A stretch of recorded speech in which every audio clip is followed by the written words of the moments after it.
Hello, everyone. Welcome back to All Kings Considered. I'm Kyle Anderson. Dan Casey is on vacation at Harrenhal this week and will not be joining us. This week, we're, of course, bringing you the Besteros of the Westeros and our weekly breakdown of House of the Dragon. Just like they recast Rhaenyra and Alicent, we did the same with Dan Casey. Just kidding. It's me. He'll be back next week, maybe. We don't know. This week's Hot D was full of both fire and blood, like the book on which it was based. Before we get into it, allow me to introduce the rest of our small council. First up, she is an actress, a host, a dungeon master extraordinaire, and a musician. Her new album, Behold Her Dreams, is available now wherever fine music is streamed. Please welcome back Amy Vorpahl. Hello, Amy. Hi! Good to see you, Kyle. You said it. You too. Dan's on vacation at Harrenhal, and yeah, he might not be returning, as it turns out. Yeah, I don't know. I haven't heard anything. I have no news about Harrenhal, so I don't know how it's going over there. But yeah, Smokey. Smokey. Yeah, of course. Well, hey. Get into that later, of course. We'll get into that. Amy, question for you: Who would you like to play you in a 10-year time skip? Kyle, so glad you asked. That's an easy question to answer as long as I get 3. It is Olivia Colman, Toni Collette, and Tilda Swinton. All playing you at the same time? A hydra of delightful, talented women, yes. It'll be like that night from Monty Python and the Holy Grail, where there's just 3 of them. They all talk at the same time. Yeah. That's ideal. And they argue about eating cookies or whatever they do.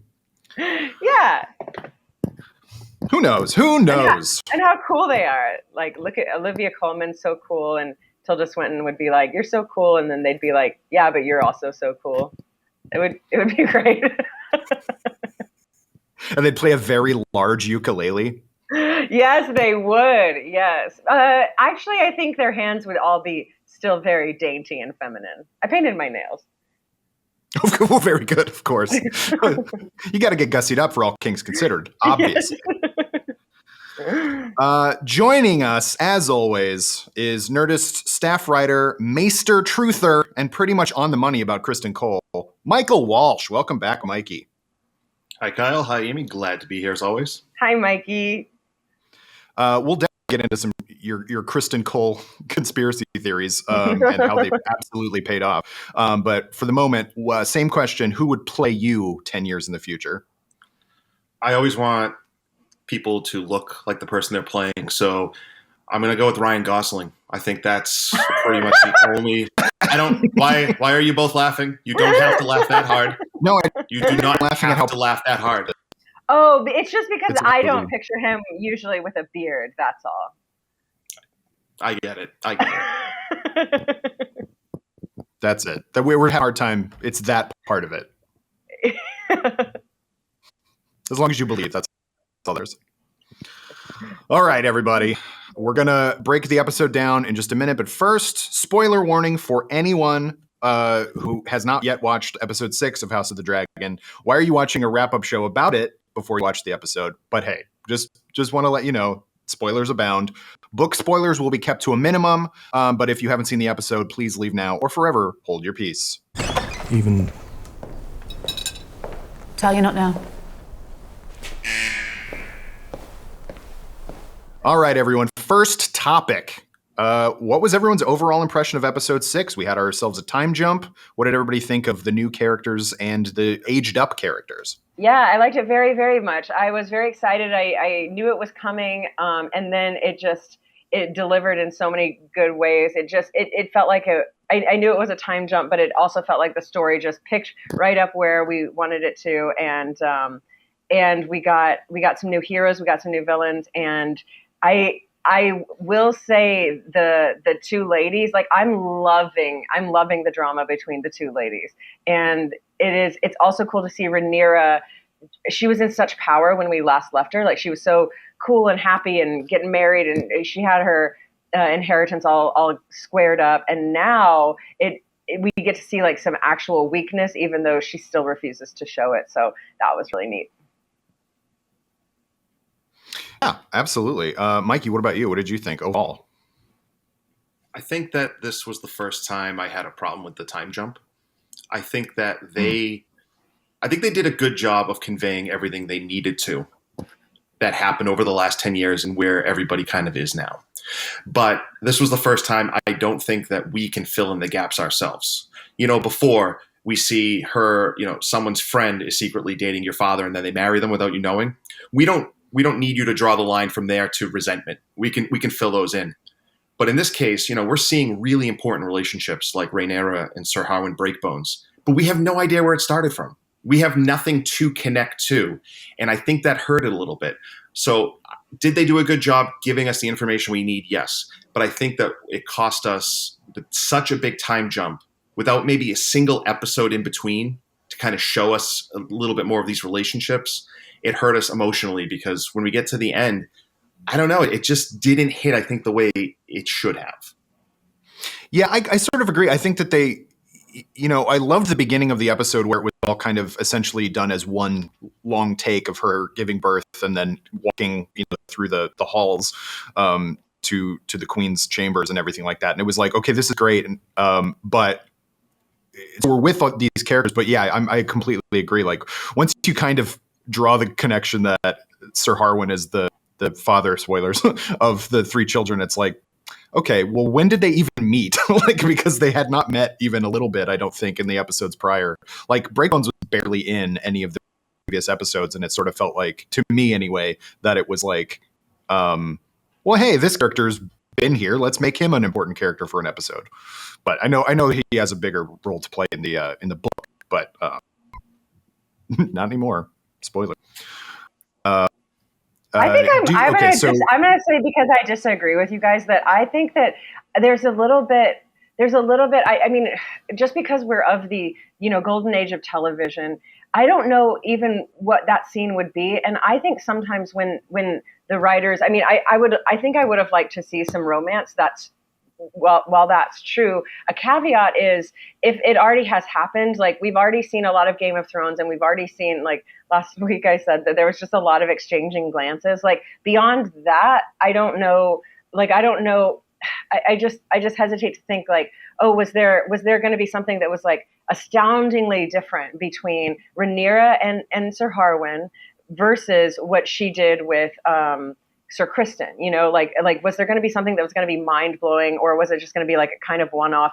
And then she actually, like, I don't know, he approved his station for once instead of Sir Kristen going, but maybe we could get married, and I don't like, I guess my point is they might have done us as the audience like a service going, I think they're smart enough, I agree with that. Like, I definitely don't think that like nobody was lost. I don't think. Yeah. I think romance. Yeah. Well, and also like because there's so much. Every episode skips so much, and this one obviously skipped a huge amount. I sort of felt like the stuff with Sir Harwin could have been set up better, or maybe that I think some of these characters just should have had more screen time. Like, because we like him so much so quickly. That it's like, oh, goodbye. Yeah, like, you're right. They did just kind of go. They did just kind of go. But look at his cute little face, and you're like, oh, okay.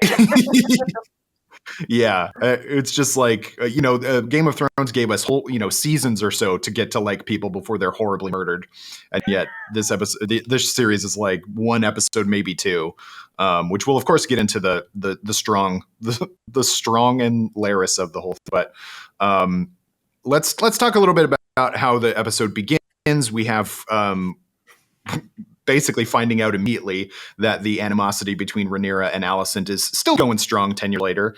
I gave my thoughts on. I thought the opening, lengthy one take was pretty cool.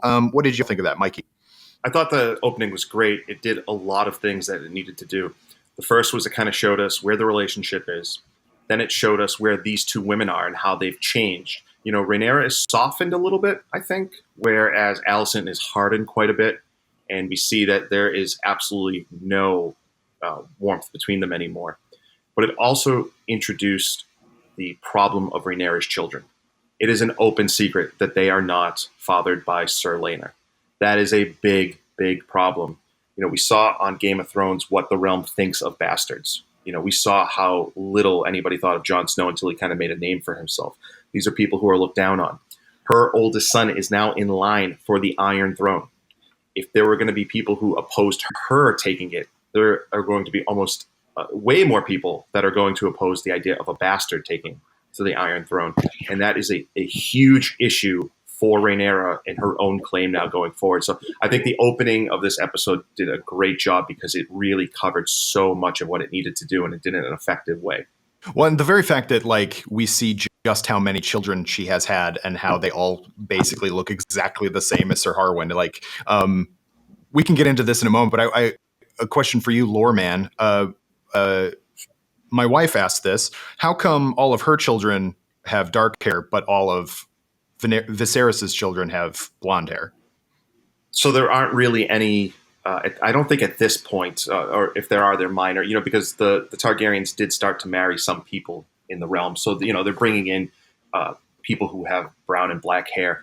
But the fact that it's Rhaenyra and Laenor's kid, and they're both these Valyrian blondes, if not gray or white, the fact that she's just suddenly producing black-haired babies, that stands out like a black-haired thumb. It really stands out. Whereas we know Alicent's kids are hers, and she's producing kids that look like Targaryens. They look like their father. So there's no question where that's coming from. So his kids are definitely Alicent's kids with him are definitely legitimate.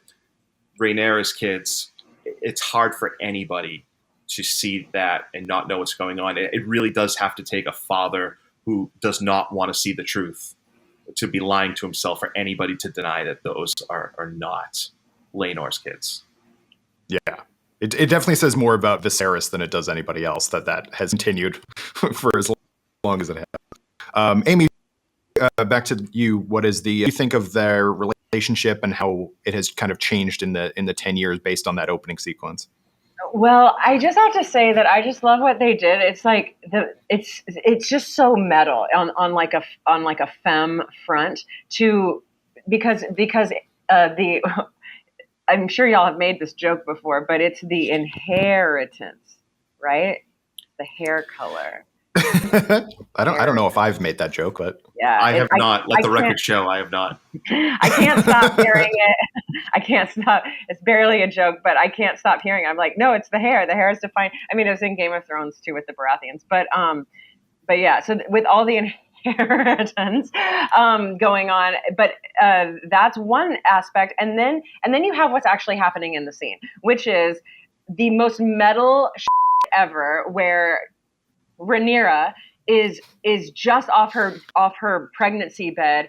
The trail of drips, which you see at the end, what she's left behind, which is just like dripping out onto the floor as she makes her way to just prevent literally anything from happening to her children, and just saying, you can't stop spreading rumors. You can't spread rumors. Look, we're here together, and she almost crumbles 3 times. But I mean, I just can't imagine because I can't imagine because it is, it's not birth nowadays. It's birth back then. Birth is at the forefront of this entire story, inwards and outwards, even back to Game of Thrones times. And it's metal. So it's natural. She absolutely should be resting, but she is standing up. She's walking, everything down there is busted open, and she's just like, here's my baby.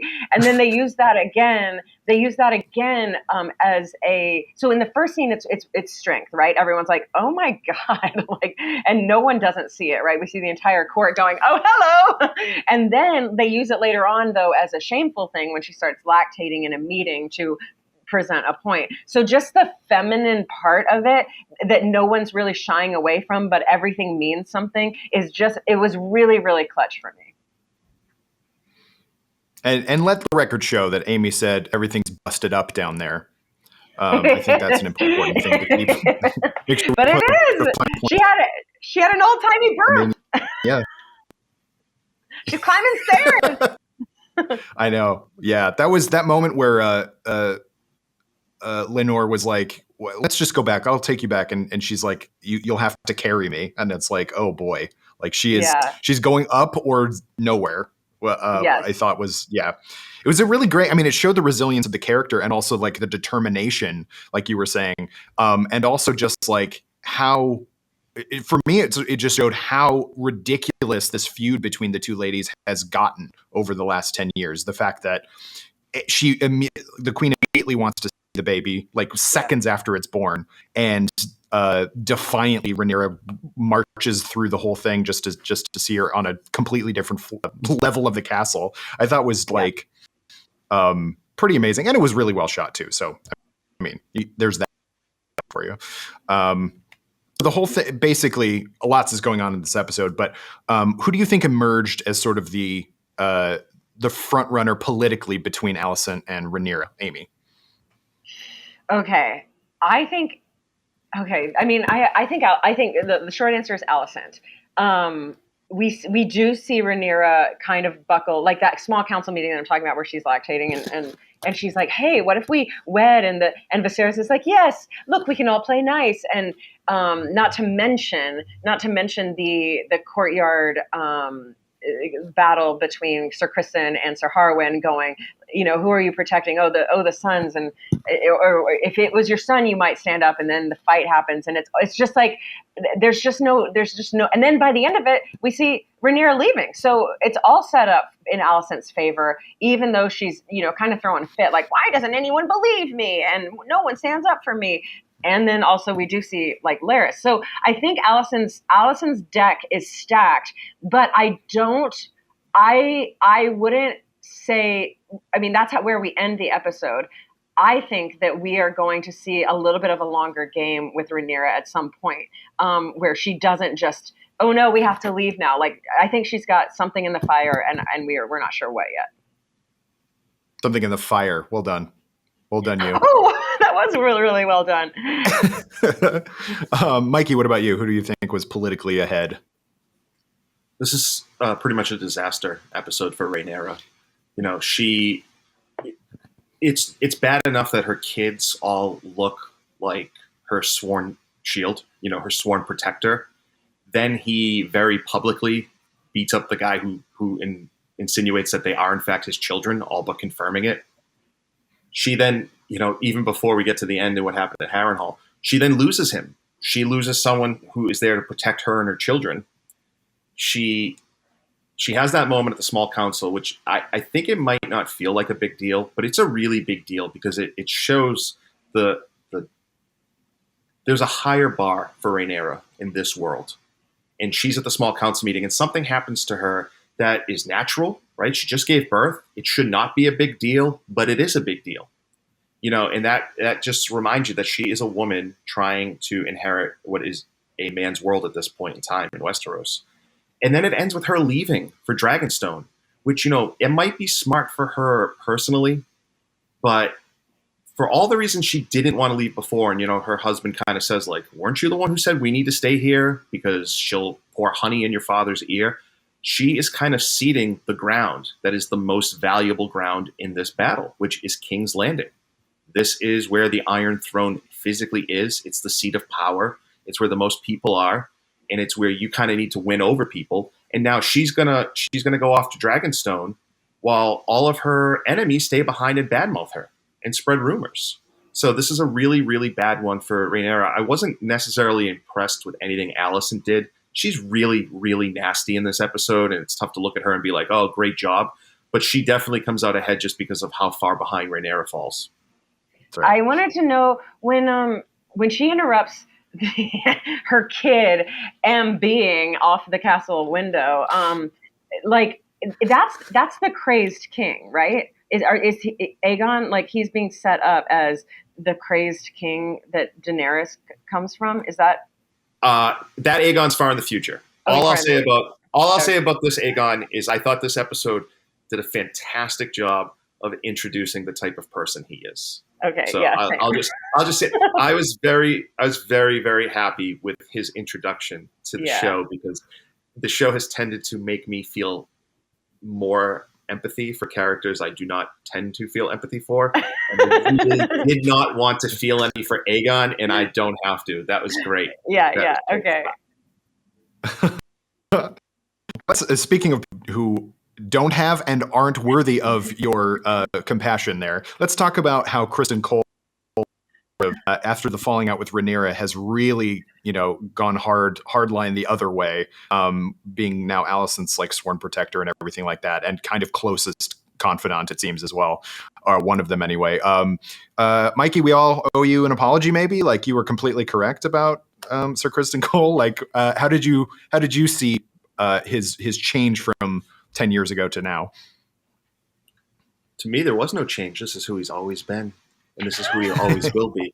But for those of you who maybe didn't understand how correct I am to hate Sir Kristen Cole, and I will never be more correct about anything in my life, you really see what a despicable, horrible, terrible, no good a-hole he really is. The last time we see him, he's selfishly asking Rhaenyra to give up everything for him.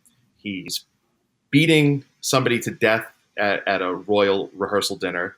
And now he has completely flipped allegiance, and all he does is badmouth Rhaenyra. And he is, as many people pointed out on social media, he really is the epitome of the guy who gets rejected and then completely says, oh, she's the worst person in the world because she rejected me. Dude, you're the worst person in the world. You're the worst person, not just in Westeros, but the entire known world.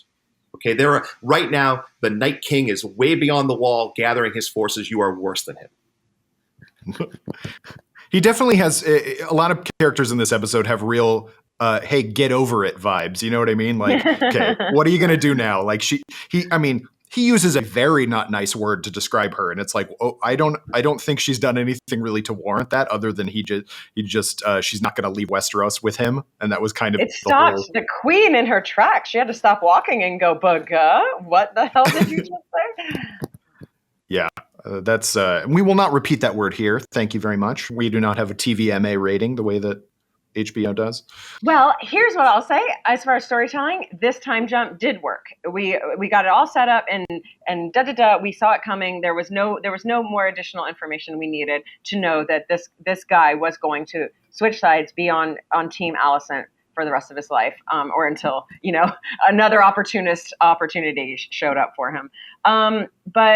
But I guess for me in this episode, he's just less of a threat. And that's why, and I think Alicent sees that too, where she's like, okay, I've got this secret, but God, at 10 years later, the secret that Sir Kristen Cole slept with Rhaenyra, it holds no weight after we're considering that Sir Harwin is fathering children with Rhaenyra, So even though she's got a pretty good night, like he's obviously, coaching the kids and he's got a high office at the castle, he's still kind of a non-player in the game. And I think we really see that when she's complaining to Larys that no one is standing up for her, when in reality, well, you've got Sir Kristen, but I think the undertones there are, well, he kind of doesn't matter. Like, no one who matters is standing up for me. My dad would, Viserys isn't, he counts. So who is standing up for me? And again, this just reiterates that we might be off the Sir Kristen train now that everyone collectively hates him, Mikey. Welcome aboard. Plenty of room. Come on, you're all welcome. If you were in favor of him before, I don't mind. The past is the past. Let's go. Jump on the hate train. I thought he was cute. Well, he's got great hair. I'm not going to deny that. Yeah, he's an attractive man. Which makes him all the more hateable. Actually. Let's talk a little bit about the children. We talked about Aegon and his solo time proclivities. Let's talk about other children. And Rhaenyra / secret Breakbones kids are apparently little tricksters, and they do a prank on young other one, Aemon, whatever the hell his name is. Aemon, yeah. They all have names that they just kind of go. You're doing it too, Kyle. You're part of the problem. Other one.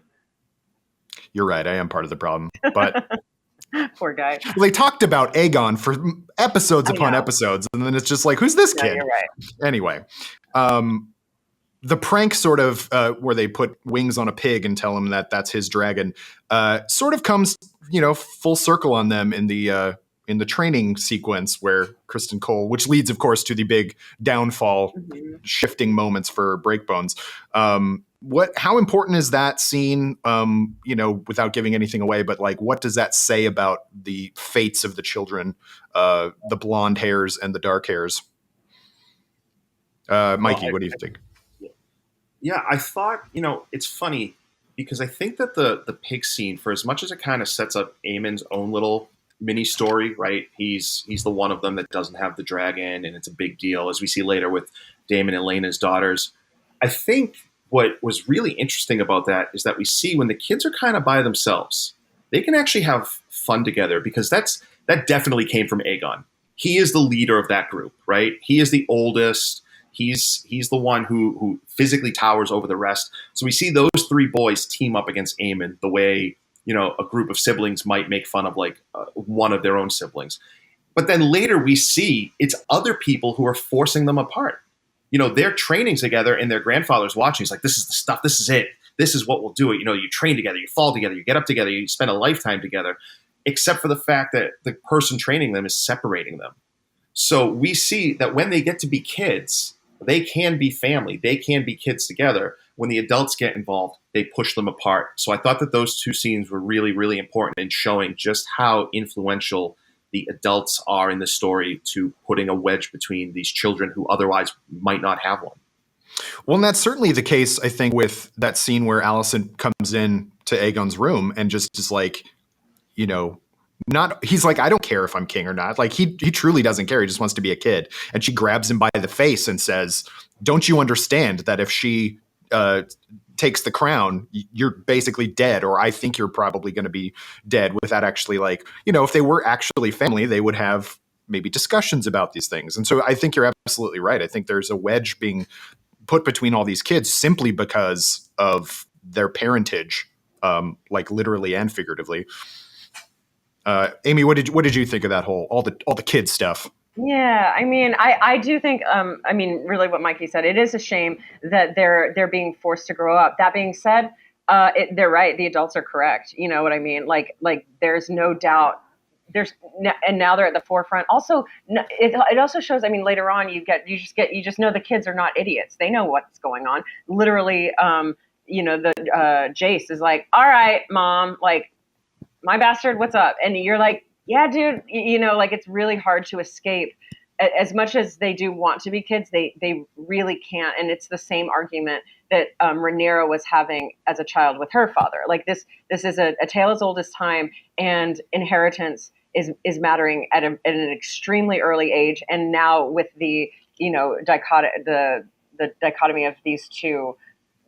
Like these two, and thank God for both of them that they're all sons, or most of them are sons. Each one has two. Well, Rhaenyra has three now, but with those three sons, inheritance has to be thought of literally at birth, which was always. It's just that, that's what the story is about, and so it sucks, but it is wake up time for definitely. I don't even know how old Aegon is, but it's time definitely for him to actually do give a shit. And then for the little brown haired boys, it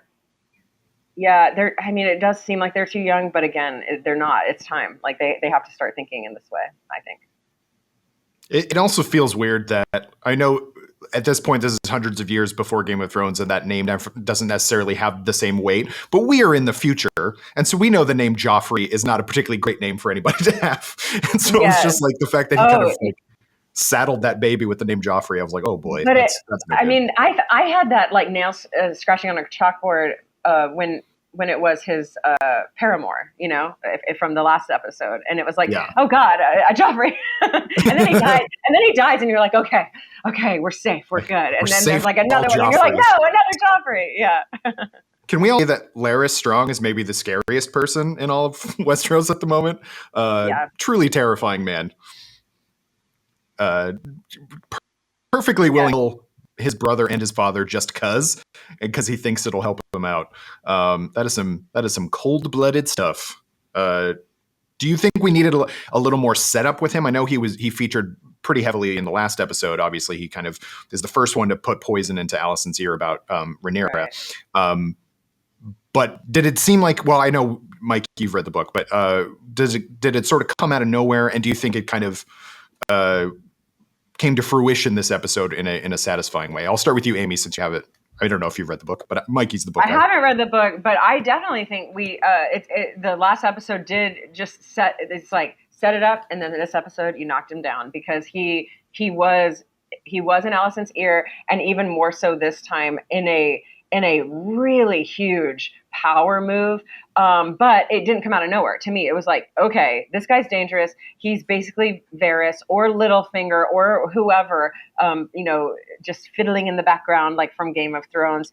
And then he also, he cuts off the guy's tongues, which to me, I'm like, oh yeah, that's totally something. I mean, that's just so reminiscent of Varys, because Varys is a eunuch, and we're just like getting these kind of just offbeat men doing these like crazy sociopathic things and developing. I still don't know who Varys's spiders are from Game of Thrones. Like we see a little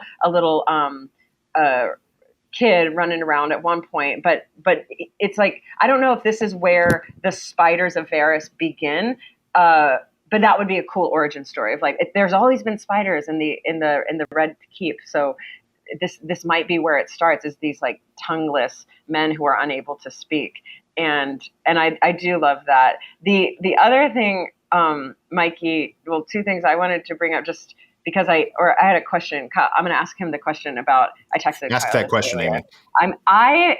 I was doing some light googling, and I couldn't find. They showed it twice, or at least twice, the insignia on Larys's cane that looked. I couldn't tell what it was, honestly. I thought, oh, maybe it's a spider, but it's not a spider. Maybe it's a bug. I couldn't tell, and the googling didn't really produce it. I didn't go too far deep, but I'm wondering if that's like. Well, I don't know what it is actually, but I thought it was like, oh, it's the little bees, or he's like developing a hive of critters that go around and tell him secrets or something. But I might be reading too much into it. Do you know what that is?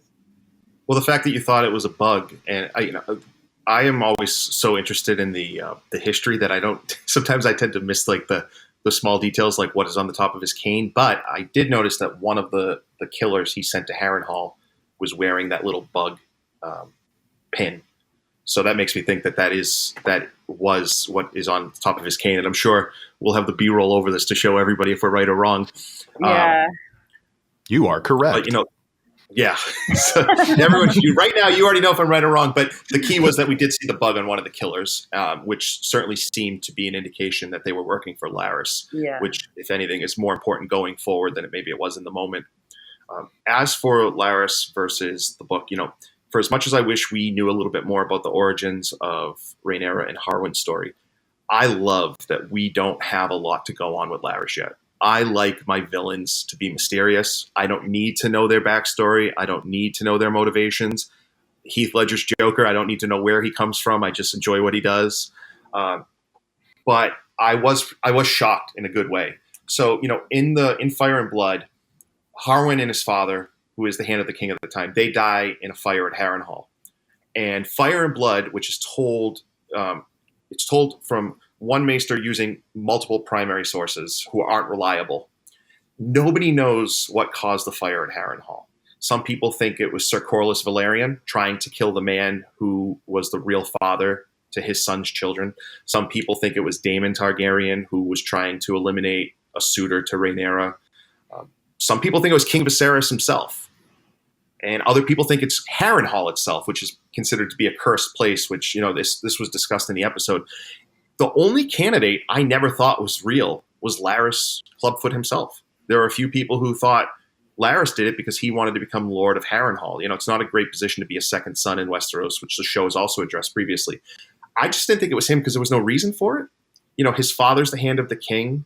His father never neglected him. He brought him to court all these years. He was right there in King's Landing with him. And we know how important family is in Westeros because it's often the only thing you can rely on.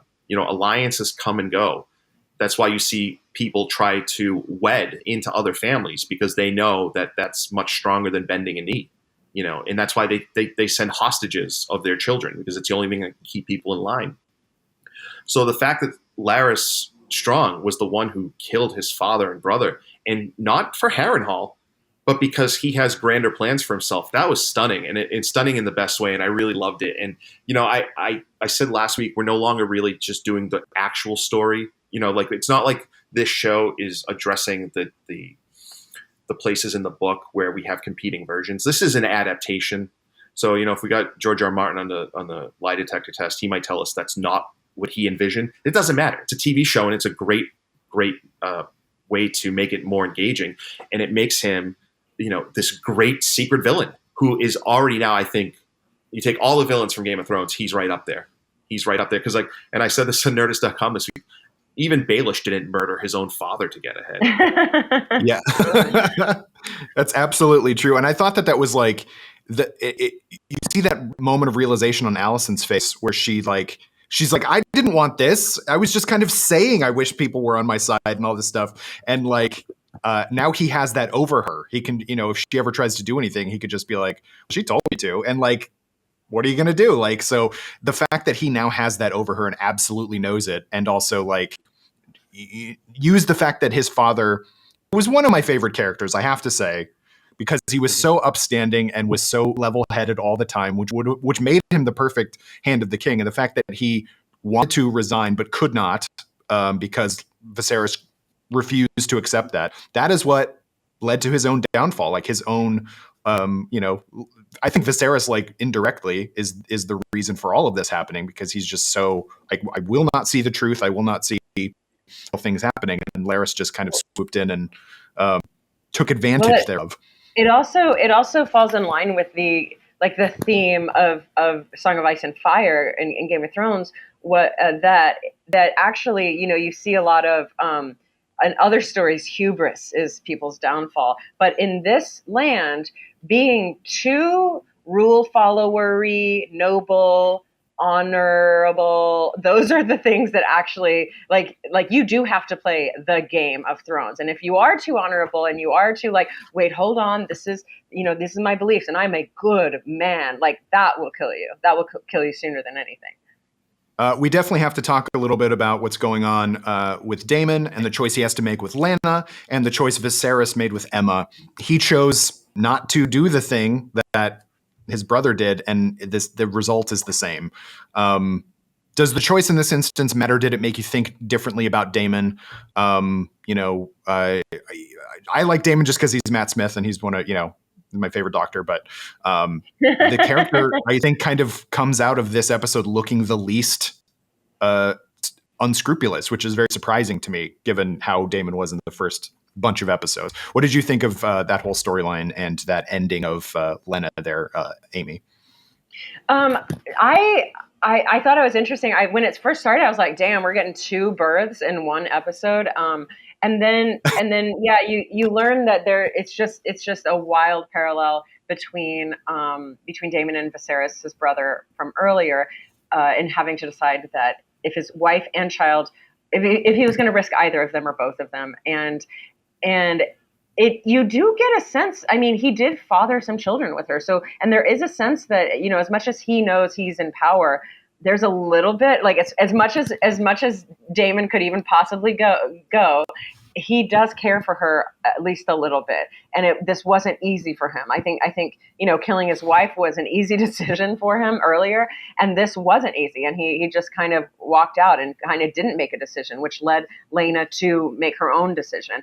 But even before that, she's standing up to him, saying her piece while he's in his books, and it's just a different relationship. So you kind of get the sense of like, well, someone did change him, maybe not much, but just a little bit.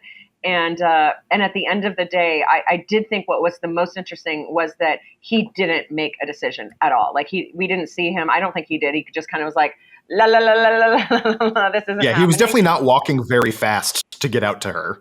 Yeah, by the dragon. So. And I do, and so in line with that, the most important thing is that Lena, in this instance, as far as all of the other women in Daemon's life, Lena made her own decision, and that's cool for the Daemon character, I think. Mikey, what did you think about Daemon? Also, Dragonfire. How come it burns Lena?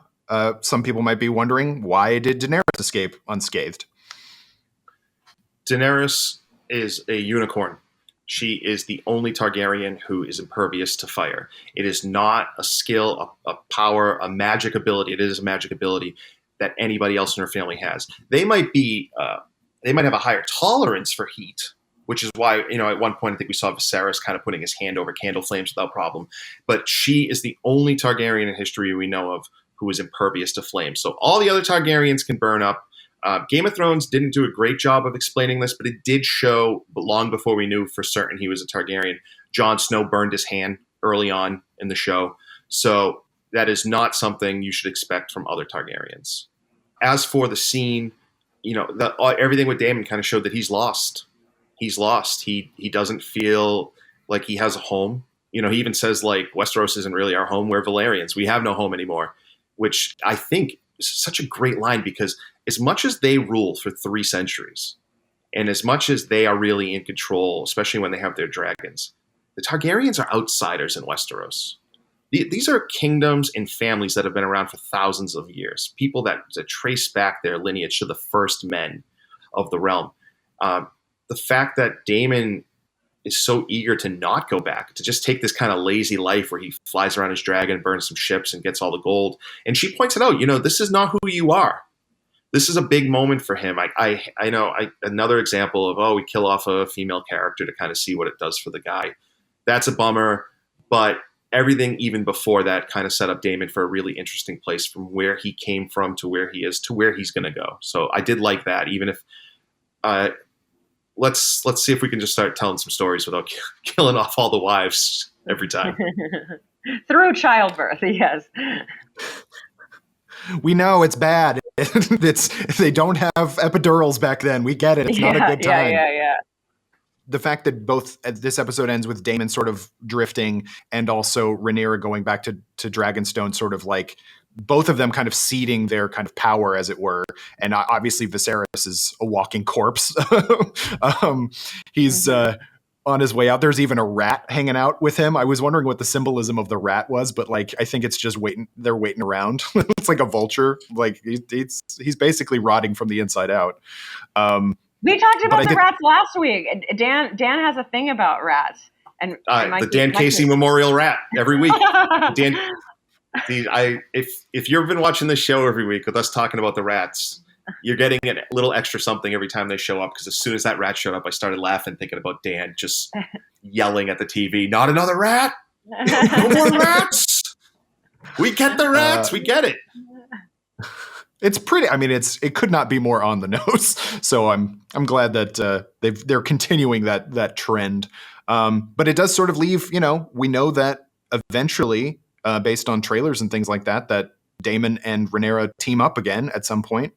And yeah, it's like this is the part of the story where you gotta leave in order to come back and cause some havoc. And we know in the Next Time trailer, which we can get into in a moment, but like there's a confrontation, or a few confrontations to be had. Before we wrap up, I want to ask everybody who their MVP of the episode was. Let's start with you, Mikey. Who was the MVP for you? Did you ask for LVP? Did you want me to name Sir Kristen Cole for the 3rd straight week? Is the LVP? Is that what you said? Because definitely, I do not wish this. MVP. I hate to say it, but if we're judging it on who kind of came out on top, Larys Strong. I mean, he did the unthinkable, and he put the Queen of the Realm in debt to him. He secured his position in her inner circle. He's put all of his chips into the middle, and he's betting on her. I don't like to give it to him, but I think that's probably the person who comes out on top the most in this episode. So yeah, the clubfoot. I mean, he is the only out and out winner in this episode. Like he definitely had a plan. He did that plan, and now he is reaping the rewards, I guess, or we'll see if that's the case. Amy, who was your MVP? Yeah, it's definitely Larys, but in order to say, just have a different, well, he also ended the episode like that. His was the last scene, his was the last line. And it takes a lot to come away from that. 'Cause he's like, "You'll repay me when the time is right," or something like that. And it just, the way that ended was just like, oh, it's just a big mic drop moment. But in order to just have a different conversation, I'm going to throw in there Jace, little Jace. figured it out. Too young to figure it out. Like, why would he know this? But I'm actually hoping that, as I said before, the kids do need to step up and start playing the game. He's on the ladder. Like, it's a low point on the ladder, but he's at least aware and might be making his own decisions soon. So that'd be cool. Yeah. I think I'm going to give my MVP award. I mean, there's a few candidates, even though they weren't winners. I think showing the resilience of Rhaenyra, even, she is basically the laughing stock of the court in a lot of ways. But the fact that she refuses to allow that to kind of change her spirit, I think is really, it was a good, especially for the time jump when we get a new actor, like to see that and just be like, okay, that's still the same character, older, maybe wiser, but definitely still just as headstrong and won't give up as before. And then the other one, of course, is everyone's good friend Sir Carl with a Q, who has the stupidest name in all of Westeros. Who even is that person? That's Laenor's new boy toy. Oh. Yeah, here's what I'll say too. Last episode, we got this kind of like this ally scene where everyone's like, let's be queer, let's be who we are. Everything's good. And in that scene, I'm like, y'all, 100 or 200 years ago in Game of Thrones was a much better time to be this. But then that's just the kids before they realize what stakes are at play. And now they've grown up, and it's like, no, it's the same as ever. It's the same as ever. Even though Rhaenyra did allow him to take his Carl with him. Everyone deserves a Carl. We all know this. Keep him in your pocket. Yeah. Mikey, were there any Easter eggs that you picked up on that we should have picked up on? So they named Vermax. That's Jace's little dragon, who looks like a velociraptor. We saw Vhagar. By the way, he eats goats just like they do in Jurassic Park. Yeah, it was that felt intentional. I think that was a little Easter egg. We saw Vhagar, who is the biggest dragon in the world right now. He's not the biggest dragon ever. That was Balerion, but he's a big boy. The other one that we saw, the one that scared Aemon when he went down into the dragon pit, that was most likely Dreamfire. I won't reveal in case it's a spoiler. I don't know how they're going to handle it. Sometimes they've just all of a sudden, Laenor was riding Sea Smoke. So, but Dreamfire does belong to somebody, and that's pretty much the only dragon I think it could be that he ran into. The other thing is that canonically, King Viserys is 43 years old in this episode. Yeah. Now, Game of Thrones and House of the Dragon, they play around with ages a lot because of, a lot of the times kids, they don't want them to be too young for some of these adult situations they're in. But canonically, Viserys, who is a rotting corpse in this episode, is only 43 years old. And it's a hard 43. It's a hard 43. That's what happens when you try to placate everybody and never make a decision, which we continue to see is absolutely the worst thing he could do. He should just force that marriage that Rhaenyra suggested if he wants to cut off war. But he doesn't, because he doesn't want to displease his wife. He never wants to displease anybody. Yeah. And all he's doing is making everybody angry. So. Oh, and Harrenhal is cursed. Harrenhal is cursed, if you're curious. Harrenhal is cursed. At least that's what people think. Everybody who takes over that castle meets a bad ending. This was true on Game of Thrones. It was created by Harren the Black of House Hoare. He was the last king of the Iron Islands and the rivers, long before the Tullys were in charge of that. He built 40 years. He took 40 years to build Harrenhal. He had slave labor, basically, prisoners.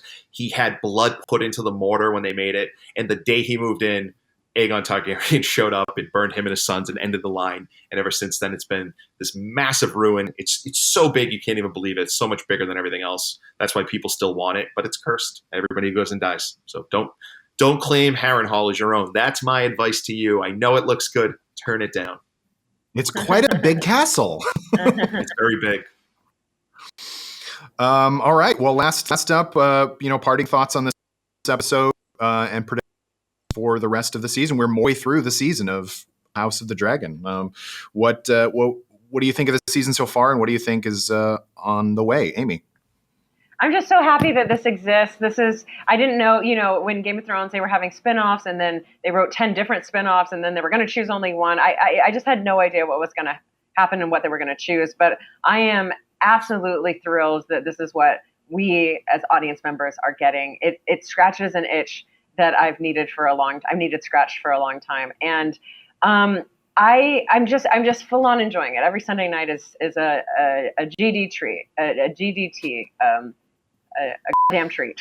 Is Thank you for spelling that out for all of us who it's a treat. don't know anything about initials. Yes, and as far as future goes, like I said this before, but I am sincerely hoping that Rhaenyra, her leaving is actually a calculated plan to do something else.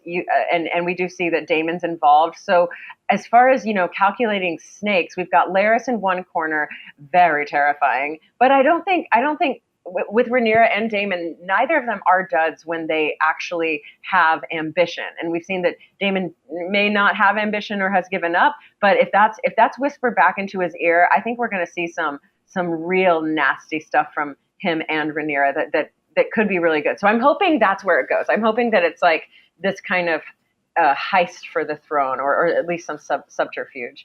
I think Viserys is here's my prediction. I think Viserys is gonna survive up until the last episode. I think he's not going anywhere. As much as it looks like he's just going to I don't know, breathe one bad breath and die. But I think he's gonna survive. And then I do hope that the children, especially Jace, starts getting involved a little bit into the Game of Thrones.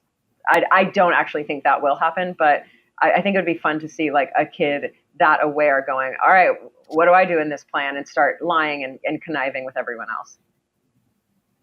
Mikey.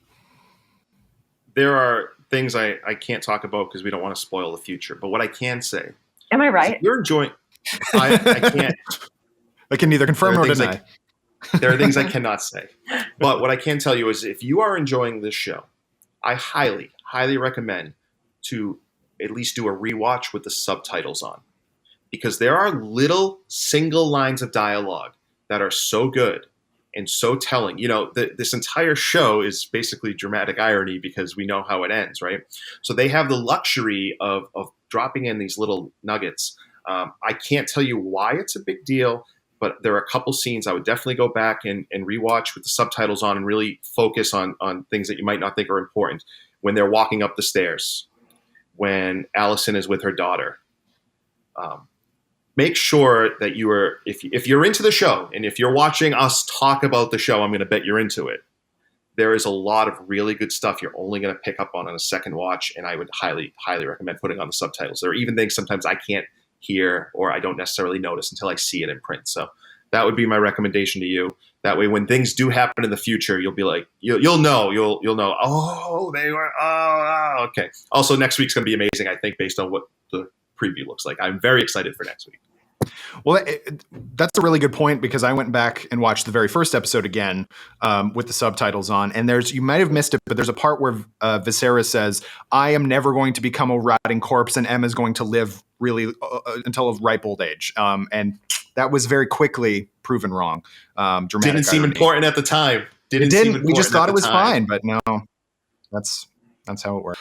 All right, folks. Well, that's it. That's all the time we have. We'll be time skipping to the next week when we return for another breakdown of House of the Dragon. But if you want to dive even deeper into this episode, in the meantime, and by we, I mean Mikey, I've got you covered over on Nerdist.com. Thank you all again.